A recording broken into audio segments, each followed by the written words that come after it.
بسم اللہ الرحمن الرحیم۔ السلام علیکم۔ روزانہ واقعات سننے کے لیے اس چینل کو سبسکرائب کریں۔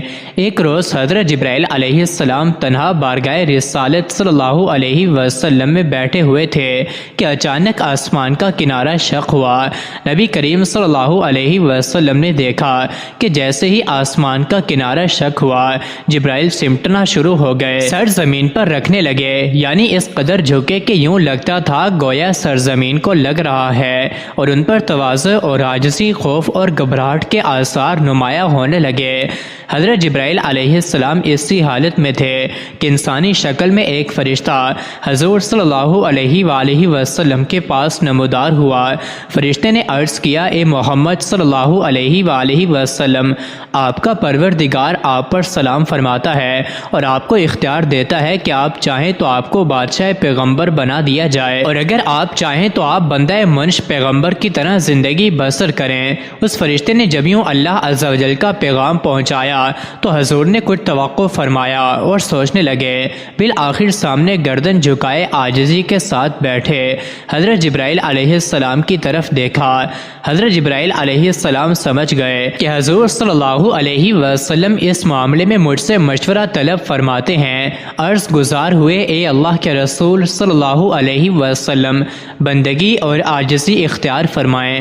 حضور صلی اللہ علیہ وسلم نے آنے والے فرشتے کو جواب دیا کہ میں بندوں کی طرح زندگی بسر کروں گا، مجھے بادشاہی نہیں چاہیے۔ وہ فرشتہ یہ جواب سن کر دوبارہ آسمان کی طرف عروج کر گیا تو حضرت جبرائیل علیہ السلام بھی اپنی اصلی حالت پر واپس آ گئے۔ حضور صلی اللہ علیہ وآلہ وسلم نے جبرائیل علیہ السلام کو اس انداز سے دیکھا تو فرمایا، اے جبرائیل، میں تم سے پوچھنا چاہتا تھا کہ یہ فرشتہ کون ہے جسے دیکھنے کے بعد تم پر عجیب حالت طاری ہو گئی۔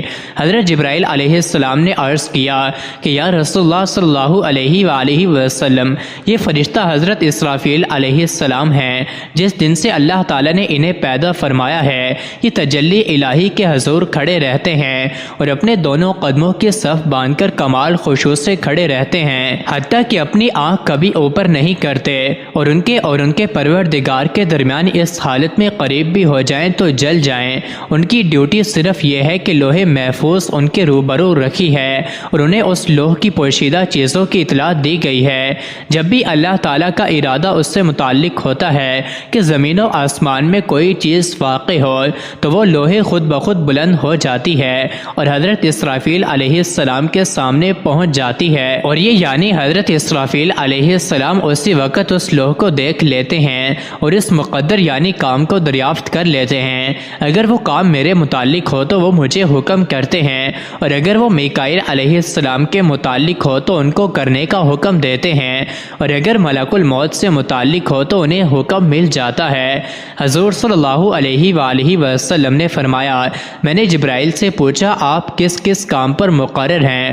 عرض کیا، ہوائیں چلانے اور لشکروں کی فتح و شکست پر۔ پھر پوچھا، اور میکائیل؟ عرض کیا، بارش اور نباتات پر۔